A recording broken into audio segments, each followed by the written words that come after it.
La nation caribéenne de Cuba n'a plus beaucoup de temps. Après des mois d'un blocus pétrolier quasi total imposé par les États-Unis d'Amérique, la situation sur l'île est devenue critique. Avec des coupures de courant quotidiennes, des effondrements intermittents des réseaux électriques et des pénuries de nourriture et de médicaments. Cela fait partie du quotidien cubain aujourd'hui. Mais malgré la gravité de la situation à Cuba, il apparaît qu'une menace encore pire se profile. Des rapports indiquent que l'armée américaine prépare des plans d'attaque pour l'île, tandis que la Maison-Blanche ordonne au Pentagone d'intensifier les préparatifs pour une action majeure. À Washington, le président américain Donald Trump continue de dire ouvertement au monde que Cuba est dans sa ligne de mire. Comme il l'a déclaré il y a quelques semaines, je cite « Cuba sera le prochain ». Comme il l'a ajouté lundi en parlant des opérations au Moyen-Orient, nous pourrions faire un tour à Cuba une fois qu'on en aura fini avec ça. Aux États-Unis, l'invasion de Cuba paraît encore lointaine. La guerre avec l'Iran peut reprendre à tout moment, et les médias américains paraissent décidés à traiter Cuba comme un simple fantasme trumpien sans importance. Mais à La Havane et dans le reste du monde, il n'y a aucune illusion sur ce que Donald Trump semble préparer, alors que les dirigeants cubains jurent de se battre et de mourir pour défendre leur pays. Malgré les conflits au Moyen-Orient et les opérations américaines en Afrique, Amérique du Sud et Sud des Caraïbes, Cuba semble proche de l'heure zéro.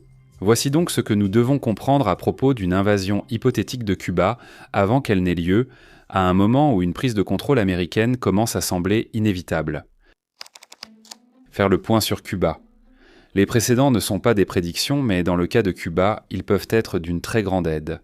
Nous pensons que pour toute personne qui regarde cet épisode, il ne sera pas très controversé d'affirmer que 2026 a été une année sacrément folle, et au cœur de cette folie se trouvent 2 opérations militaires américaines qui n'auraient pas pu se dérouler plus différemment. D'abord, il y a eu le Venezuela. Oui, cela s'est vraiment produit cette année, il y a moins de 4 mois lors de la diffusion de cet épisode. Au Venezuela, les forces spéciales américaines ont lancé un assaut éclair sur Caracas, enlevant le dictateur Nicolás Maduro et sa femme depuis leur chambre, bombardant des installations clés à travers le pays et disparaissant bien avant le lever du soleil.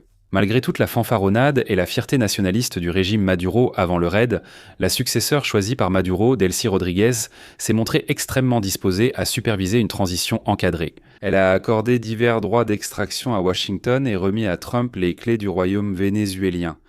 À l'opposé, les États-Unis ont lancé leur effort de guerre en Iran avec l'armée israélienne. Portés par leur succès au Venezuela et les évaluations très optimistes du Premier ministre israélien Benjamin Netanyahou, Washington a été surpris lorsque l'offensive de choc et l'assassinat du Goud suprême Ali Khamenei n'ont pas donné le même résultat qu'au Venezuela. L'Iran a plutôt fermé le détroit d'Ormuz, lancé d'importantes salves de drones et missiles contre des cibles israéliennes, américaines et des États du Golfe, plaçant la région au bord d'une catastrophe humanitaire. Cette catastrophe n'a été évitée que parce que les 2 parties ont réussi à conclure un cessez-le-feu avant de procéder à la destruction massive des infrastructures de dessalement et de forcer l'évacuation de plusieurs nations du Moyen-Orient. Le cessez-le-feu entre les États-Unis et l'Iran reste très fragile et risque fortement de s'effondrer d'ici la diffusion de cet épisode. En nous concentrant sur Cuba, nous disposons déjà de 2 cas comparatifs pour orienter notre analyse. Le Venezuela, à une extrémité du spectre, est submergé, décapité, puis récupéré par les dirigeants américains et les intérêts commerciaux. L'Iran se trouve à l'extrémité opposée, farouchement opposé à l'intervention américaine, refusant de capituler quelles que soient les circonstances et prêt à se battre jusqu'au bout, malgré les attentes des dirigeants américains avant la guerre. Cuba se situe probablement au milieu, tant pour la volonté du gouvernement de résister que pour la capacité réelle de son armée. Déterminer où Cuba va se situer sur ce spectre est une tâche plus difficile, et pour y parvenir, nous devons commencer par comprendre comment le régime cubain fonctionne réellement. La Cuba moderne est un État socialiste à parti unique, dirigé par une élite enracinée entretenant des liens économiques et stratégiques avec la Russie et la Chine. Officiellement, ce pays est dirigé par un président, Miguel Díaz-Canel, qui a gravi les échelons du Parti communiste en tant qu'allié proche de l'establishment politique. En réalité, cependant, le pouvoir personnel de Díaz-Canel est significatif mais limité. Comme Nicolás Maduro au Venezuela, Díaz-Canel est un avatar pour une élite politique et économique bien plus large, où la dynastie politique la plus importante de Cuba est celle de la famille Castro. D'abord sous le leader révolutionnaire Fidel Castro, puis sous son frère Raúl, la famille Castro a guidé Cuba pendant près d'1 siècle, et aujourd'hui Raúl Castro et les membres de la famille exercent encore une influence indéniable à La Havane. Outre les Castro, la haute classe politique du Parti communiste et l'élite cubaine aisée, Díaz-Canel et son gouvernement doivent aussi composer avec l'influence de l'armée et l'organisation Geyser, un immense conglomérat dirigé par l'armée qui contrôle près de 60% de l'économie cubaine. Cela fait beaucoup de factions à gérer pour Díaz-Canel, mais en pratique, la classe dirigeante cubaine semble être plus proche de celle de l'Iran que de celle du Venezuela. Comme les conservateurs, modérés et gardiens de la révolution iranien, la direction cubaine est elle aussi sujette aux querelles de factions. Comme leurs homologues iraniens, ils savent généralement s'unir, suivre les mêmes dirigeants et se rallier à des messages communs et à une stratégie commune face à une menace extérieure. Même si tous les gouvernements ont leurs opportunistes, Cuba ne semble pas avoir, par exemple, une figure comme Dulcy Rodriguez, haut placée dans la succession officielle, prête à quitter le régime pour un accord avec Washington. Au lieu de cela, Díaz-Canel semblait représenter la majorité du régime lorsqu'il a déclaré à Newsweek il y a plusieurs semaines, je cite, « Nous nous battrons, nous nous défendrons, et si nous tombons au combat, mourir pour la patrie, c'est vivre ». Le conglomérat Geyser et le levier économique qu'il offre à l'armée cubaine constituent une autre complication majeure. À l'instar de la situation en Iran, l'armée cubaine est profondément motivée idéologiquement et se considère comme la gardienne même de la révolution. Des générations de commandants militaires ont été victimes de purges pour le moindre soupçon de déloyauté envers les Castro, et la doctrine stratégique de l'institution, sa méthodologie d'entraînement et d'autres attributs clés sont depuis longtemps alignés sur le parti au pouvoir. De plus, mais le conglomérat Geyser renforce la loyauté entre l'armée et la classe dirigeante dans les deux sens à la fois. La classe politique et l'élite économique dépendent de l'armée parce qu'elle contrôle une part dominante de toute l'économie cubaine, tandis que l'armée dépend des protections internes et de la légitimité internationale que le gouvernement civil peut lui offrir. Dans les meilleurs moments, Geyser a constitué une forme d'assurance politique pour les dirigeants de longue date de Cuba, garantissant que les nombreuses factions du pays étaient pointes trop interdépendantes pour risquer de véritables actes de trahison. Dans les pires moments, Geyser et les autres institutions qui lirotent toutes les factions de Cuba fonctionnent comme un pacte de suicide collectif. Peu importe à quel point une faction ou un acteur dissident souhaite se détacher de l'État, un tel acte serait si risqué qu'il friserait l'impossible sur le plan politique. Si la cohésion et l'engagement des dirigeants cubains envers l'État rappellent ceux de l'Iran, alors la situation de Cuba se rapproche davantage de celle du Venezuela. Bien que l'Iran ait longtemps subi des sanctions internationales, la République islamique n'a jamais affronté un blocus aussi dur que celui imposé par Washington à La Havane.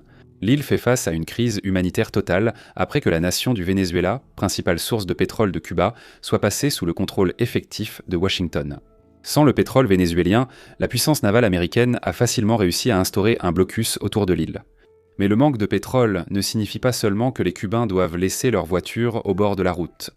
L'approvisionnement alimentaire menace de s'effondrer, les services d'eau et d'assainissement sont saturés et les infrastructures clés ont dû fermer. Les hôpitaux sont obligés de faire face à des coupures de courant récurrentes, tout en subissant de graves pénuries de médicaments et de fournitures indispensables. L'aide est restée limitée. Le Mexique a envoyé de l'aide humanitaire, et dans un revirement temporaire de son blocus, les États-Unis ont autorisé la Russie à livrer environ 730 000 barils de pétrole début avril. Même cette livraison de pétrole n'était qu'une bouée de sauvetage. Avant le blocus américain, Cuba avait besoin d'environ 100 000 barils de pétrole par jour pour maintenir ses services essentiels, ce qui signifie que dans ces circonstances, la livraison aurait permis à Cuba de tenir une semaine de plus, c'est tout.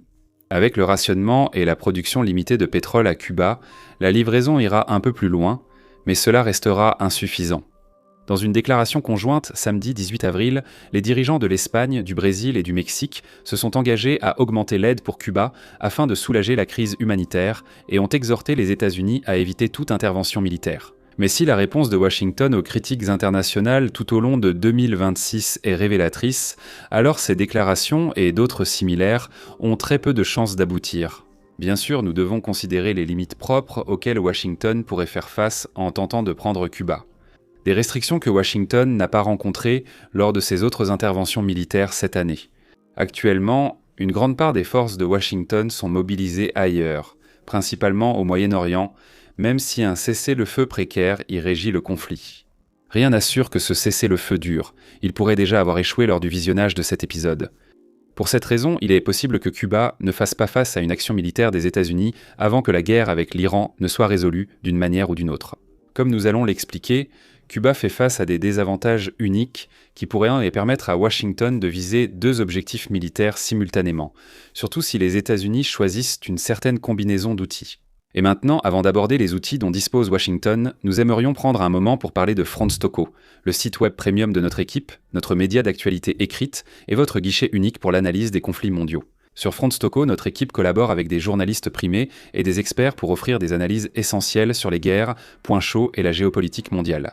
Nous proposons chaque semaine des épisodes exclusifs et notre salle de briefing, une sélection du samedi d'histoire méconnue du monde entier. Également sur Frontstoco, nous proposons chaque semaine plusieurs contenus gratuits, y compris notre newsletter bi-hebdomadaire sur les conflits mondiaux, War France Weekly. Et le meilleur dans tout ça, c'est que Frontstoco ne coûte que 5 $ par mois, ou 50 $ par an. Allez voir le site, abonnez-vous si ce que vous voyez vous plaît. Et maintenant, revenons à Cuba. L'usage de la force. En présentant les options militaires des États-Unis à Cuba, il faut d'abord considérer la résistance potentielle de Cuba, qui ressemble plus à celle du Venezuela qu'à celle de l'Iran. L'armée cubaine est vétuste, petite et presque obsolète. Avant d'évoquer les forces armées révolutionnaires cubaines, il faut d'abord mentionner le principal désavantage de Cuba face aux États-Unis. Cuba se trouve juste aux portes du territoire continental des États-Unis, bien à portée de l'incroyable nombre de soldats et de machines de guerre stationnés à tout moment sur le sol américain. La Havane, capitale de Cuba, se trouve à moins de 400 miles de Miami, à un peu plus de 1000 km de la Nouvelle-Orléans et à moins de 1500 km de Houston. Plus important encore d'un point de vue militaire, Cuba se trouve à portée d'une demi-douzaine de grandes bases aériennes dans ce même rayon. Ce qui signifie que même les chasseurs furtifs américains et leurs avions d'attaque peuvent frapper Cuba depuis le continent américain sans aucun besoin de ravitaillement en vol, sans parler de ce que pourraient accomplir les bombardiers stratégiques. À titre de comparaison, et il faut bien souligner que nous n'inventons rien, Cuba a très récemment organisé des exercices de défense aérienne en utilisant des mitrailleuses belées tirées tirées par des bœufs.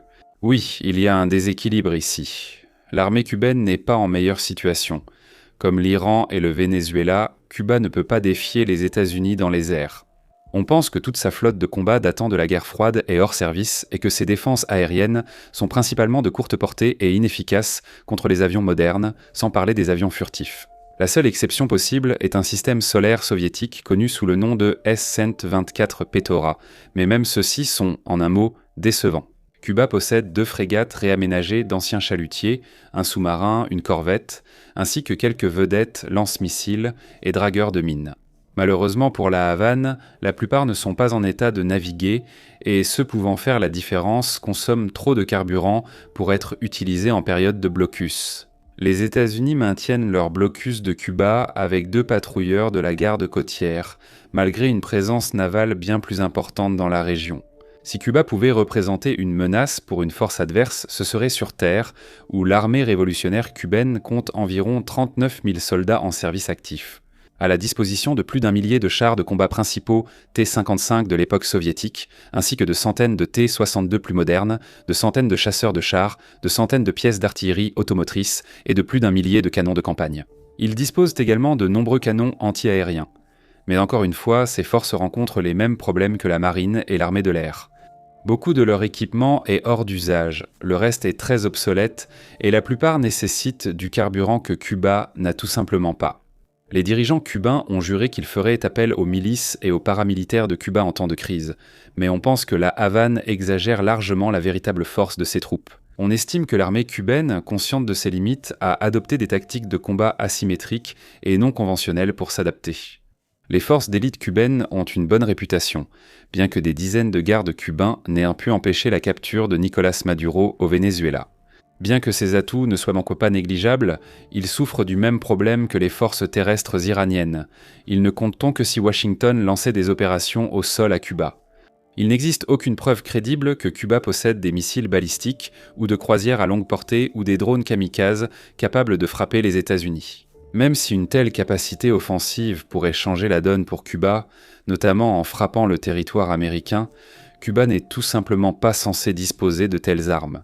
La défense contre les drones est un point faible reconnu de l'armée américaine. Considérez la série de drones non identifiés ayant survolé les domiciles de le secrétaire d'État américain Marco Rubio et le secrétaire à la défense Pete Hegseth à la mi-mars, alors qu'ils vivaient sur la base militaire de Fort McNair. Mais ces vulnérabilités ne sont pas pertinentes ici si Cuba ne peut pas les exploiter. En tenant compte des défenses cubaines, nous pouvons présenter quelques options pour l'armée américaine si Washington décide d'utiliser la force pour renverser le gouvernement cubain. Nous devons aussi rappeler qu'une solution diplomatique reste possible, car une délégation américaine revient de Cuba pour tenter une percée et avertir Cuba des conséquences potentielles en cas d'absence d'accord.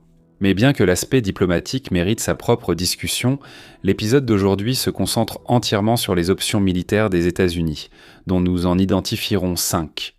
La première option est la plus passive, prolonger le blocus actuel et le renforcer, mais refuser l'opportunité d'intensifier l'offensive de Washington. Avec cette approche, les États-Unis pourraient déployer quelques navires de guerre supplémentaires dans la région et commencer à intercepter activement les navires qui tentent d'aider Cuba, peu importe leur provenance. Actuellement, le blocus de Washington est surtout économique. Les 2 patrouilleurs de la garde côtière sont là pour gérer tout problème, mais n'ont pas encore été mis à l'épreuve. En durcissant le blocus, les États-Unis pourraient intercepter des pétroliers russes ou stopper l'aide venant du Mexique, du Brésil ou d'autres pays. Ils pourraient aussi intercepter et démanteler les petits convois d'activistes tentant d'envoyer de l'aide à Cuba avec des budgets limités et des navires civils. Pour Washington, les avantages sont clairs. Les États-Unis n'auraient pas à risquer leurs troupes, sauf en cas de confrontation lors de l'interception ou de l'arraisonnement d'un navire. Mais nous décrivons une mesure passive, et les États-Unis prendraient le risque que Cuba, à l'instar de l'Iran, soit capable de résister plus longtemps que prévu. De plus, les États-Unis pourraient en provoquer un incident international avec la Russie, le Mexique ou toute nation voulant lever le blocus. La deuxième option est l'approche Maduro, une opération éclair où les dirigeants cubains seraient capturés. Comme le Venezuela, Cuba serait probablement ciblé lors d'une première vague pour neutraliser défenses aériennes, avions et autres menaces imminentes pour les forces américaines. Ensuite, à bord d'hélicoptères pilotés par les audacieux Night Stalker américains, un ensemble d'unités d'opérations spéciales, probablement dirigées par la Delta Force, entrerait à la Havane, atteindrait la cible et franchirait les défenses au sol rapidement avant de repartir. Cette option offrirait encore de réels avantages à Washington. Les États-Unis n'ont perdu aucun opérateur lors de leur raid au Venezuela, et ils ont suscité une admiration à contre-cœur, quelque peu choquée, même de la part des adversaires de longue date de l'Amérique. Le succès de l'opération fut un véritable triomphe pour l'administration Trump, et il remit le Venezuela entre les mains de Delcy Rodriguez. Encore mieux pour les États-Unis, la Delta Force a franchi les gardes du corps cubain pour atteindre Maduro, suggérant qu'à la Havane, la résistance cubaine pourrait être similaire. Mais si les États-Unis tentèrent d'emprunter cette voie, ils se heurteraient à quelques problèmes qu'ils n'ont pas rencontrés au Venezuela, et surtout à la pression de devoir décider qui devrait être exfiltré. Le président de Cuba n'est pas la seule personne qui pourrait de façon crédible prendre le contrôle de la nation en cas de crise. Il en est de même pour Raúl Castro, un membre désigné de la famille, un représentant politique ou les dirigeants de l'armée cubaine, aucun ne paraît aussi prêt à conclure un accord que Delcy Rodriguez. Cela soulève donc la question, qui les États-Unis vont-ils exfiltrer ? Et s'ils visent tous les hauts dirigeants cubains, peuvent-ils vraiment espérer une victoire sans pertes humaines comme au Venezuela ? La troisième option est une campagne de frappe chirurgicale, dans une version plus limitée de ce que les États-Unis et Israël ont accompli le premier jour de la guerre contre l'Iran. En utilisant une combinaison d'avions furtifs pour supprimer et détruire les défenses aériennes, des avions d'attaque et des missiles Tomahawk lancés depuis la mer pour détruire des cibles fixes, ainsi que des bombardiers stratégiques pour détruire des bunkers profondément enfouis et d'autres sites critiques, les États-Unis pourraient tenter de décapiter la direction cubaine. Dans ce scénario, les États-Unis viseraient à éliminer complètement l'échelon de responsables susceptibles de prendre le contrôle de Cuba en cas de crise sans faire de prisonniers. Si les États-Unis ont des renseignements fiables sur la localisation de ces dirigeants, il n'est pas sûr que Cuba puisse vraiment résister. Une première vague d'avions furtifs pourrait aisément détruire les missiles solaires cubains, et Cuba ne disposerait pas de bunkers assez solides pour résister aux bombes pénétrantes américaines. Le risque était que Washington lance une frappe de décapitation contre la direction d'une nation souveraine ne constituant aucune menace réelle ou imminente pour les États-Unis. Non seulement cela, mais une telle frappe risquerait d'entraîner le même résultat que celui qui semble se dessiner en Iran, une situation où la plupart des dirigeants du pays d'avant-guerre sont morts, mais où son armée et une nouvelle génération de dirigeants civils sont prêts à résister. Pire encore, les États-Unis pourraient répéter l'erreur reconnue par Trump en Iran, avoir identifié des partenaires idéaux pour négocier, puis les éliminer lors de leur campagne de frappe conjointe. L'opération 4 est une version bien plus complète de l'opération 3, une vaste campagne aérienne et maritime destinée à anéantir l'armée cubaine, et éventuellement ses infrastructures critiques et ses cibles économiques. Cette option utiliserait les avions d'attaque et les missiles lancés depuis la mer que nous avons mentionnés précédemment, mais elle combinerait ces armes avec des bombardiers stratégiques américains basés sur le territoire des États-Unis. Ici, seules les limites de l'ambition américaine limiteraient la destruction que les États-Unis pourraient infliger à Cuba. Cuba ne pourrait pas empêcher ce type d'opération et, vu sa proximité avec les États-Unis, les Américains pourraient probablement la mener avec un certain effet de surprise. Contrairement aux centaines de vols longue distance ou aux importants mouvements de flotte à destination et en provenance du Moyen-Orient avant le conflit avec l'Iran, les États-Unis pourraient préparer une campagne aérienne et maritime contre Cuba sans quitter leur territoire. Cuba ne pourrait pas non plus empêcher les frappes américaines contre ses infrastructures économiques, voire même des cibles civiles, contrairement à l'Iran. Alors que l'Iran pouvait menacer les infrastructures du Golfe avec des drones et missiles longue portée, Cuba n'a ni ses armes, ni de pays voisins pour exercer une telle pression. Comme avec le Washington réduit, cela aggraverait les problèmes déjà rencontrés par les États-Unis dans la dernière option. Mener une campagne de destruction totale contre une nation qui ne représentait aucune menace réelle pour les États-Unis ou leurs alliés. Les États-Unis ont déjà utilisé une grande partie de leurs munitions en Iran. Bien que Washington ait encore assez de stock pour la plupart des équipements, le Pentagone pourrait juger qu'il faut faire preuve de retenue. Enfin, une campagne à grande échelle pourrait provoquer une vague d'émigration depuis Cuba vers le sud des États-Unis, submergeant le pays de demandeurs d'asile que l'administration Trump et ses partisans seraient peu enclins à accueillir. La cinquième option serait la plus écrasante de toutes, une invasion terrestre à grande échelle de Cuba avec l'intention de nettoyer l'île mètre par mètre si nécessaire. Les États-Unis sont suffisamment proches de Cuba pour disposer de forces de débarquement amphibies dans la région, ce qui rend cette option réellement envisageable, surtout grâce à la capacité de l'Amérique à transporter du matériel militaire à travers les Caraïbes une fois qu'elle aura établi une tête de pont sur le territoire cubain. Les États-Unis ont déjà une base navale à la baie de Guantanamo à Cuba. Bien que les forces sur place soient insuffisantes pour une grande offensive, elles pourraient donc servir de point de débarquement sûr pour une armée d'invasion plus importante. Pour Washington, une telle opération a deux avantages principaux. D'abord, contrairement à une opération à la Maduro ou à une campagne aérienne qui pourrait échouer, une invasion terrestre garantit le résultat. Avec des dizaines de milliers de soldats américains sur le terrain, opérant dans une zone limitée avec un avantage écrasant en termes de qualité et d'équipement, les États-Unis pourraient venir à bout de toute résistance jusqu'à ce qu'il ne reste plus rien. Deuxièmement, étant donné qu'une victoire américaine est très probable si les États-Unis s'engagent dans une attaque totale, l'administration Trump pourrait y voir une occasion politiquement avantageuse de démontrer la puissance américaine. Mais le principal inconvénient, de loin, serait probablement le coût humain d'une telle opération. Une invasion à grande échelle de Cuba, où les forces américaines seraient confrontées à une résistance asymétrique de type guérilla, entraînerait des dizaines, voire des centaines de morts américains et un taux de perte bien plus élevé encore. Bien sûr, notre équipe de Warfront n'est pas là pour faire des prédictions définitives, et il est possible que Washington choisisse l'une de ces options, ou qu'il décide de réduire son blocus contre Cuba et de mettre fin à la crise. Parmi ces 5 options, nous pouvons identifier celles plus ou moins probables. Aux extrêmes les moins probables, on trouve l'option 1, le blocus renforcé, et l'option 5, l'invasion terrestre totale. Cependant, cette administration américaine a vite montré son impatience. Un blocus pourrait mettre encore des mois à faire tomber le régime cubain, si cela arrive. Donald Trump et ses alliés ont exprimé une forte aversion pour les pertes humaines, notamment parmi les troupes américaines, dans le conflit avec l'Iran. Une grande invasion terrestre mettrait trop de soldats en danger. Parmi les 3 options restantes, à savoir un raid éclair à la Maduro, une décapitation limitée et une campagne aérienne et maritime totale, le bombardement prolongé est probablement moins probable que les 2 autres. Si le raid éclair ou les frappes de décapitation échouent, un bombardement plus large reste envisageable comme plan B. La vraie question est de choisir entre la décapitation ou un raid terrestre ciblé, comme l'a fait Donald Trump au Venezuela. Washington a peut-être déjà choisi un successeur favori à la manière de Delcy Rodriguez, en la personne de Raúl Rodríguez Castro, petit-fils de Raúl Castro l'aîné. Chef de la sécurité de Castro l'aîné, il est influent à Cuba et connu pour ses canaux secrets avec le gouvernement américain, notamment lors d'une tentative d'envoyer une lettre secrète à l'administration Trump en avril. La lettre avertissait que Cuba se préparait à une possible incursion américaine, tout en proposant à Washington des accords économiques et d'investissement similaires à ceux conclus avec le Venezuela. Mais même si Washington a un successeur favori, le véritable obstacle sera de faire accéder ce successeur au sommet, alors que l'élite politique et militaire complexe de Cuba se disputera les postes les plus élevés. Si par exemple le président et le vieux Raúl Castro devaient être exfiltrés en hélicoptère. Contrairement au Venezuela, une grande partie de l'élite cubaine resterait fidèle au projet révolutionnaire et se méfierait d'un dirigeant installé par les États-Unis, surtout s'il semblait vouloir reprendre l'héritage des Castro.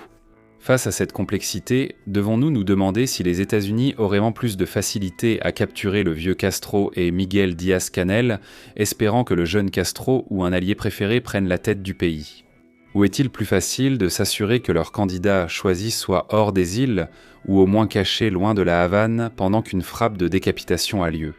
Notre objectif n'est pas de prédire un résultat précis, et même si un raid à la Maduro ou une frappe de décapitation limitée semble, parmi les issues, les plus probables, il reste important de rappeler que tout peut arriver. Avec tout ce que l'année 2026 nous a réservé, elle n'a jamais été prévisible, et nous ne nous attendons pas à ce que cela change maintenant. Nous pouvons affirmer avec une grande certitude qu'à un moment dans un avenir proche, peut-être une fois le conflit avec l'Iran terminé, Washington se tournera vers Cuba. Ce qui se passera ensuite dépendra de l'administration américaine, mais une fois leur décision prise, il se peut que le gouvernement cubain n'ait plus beaucoup de temps devant lui. Merci de nous avoir regardés.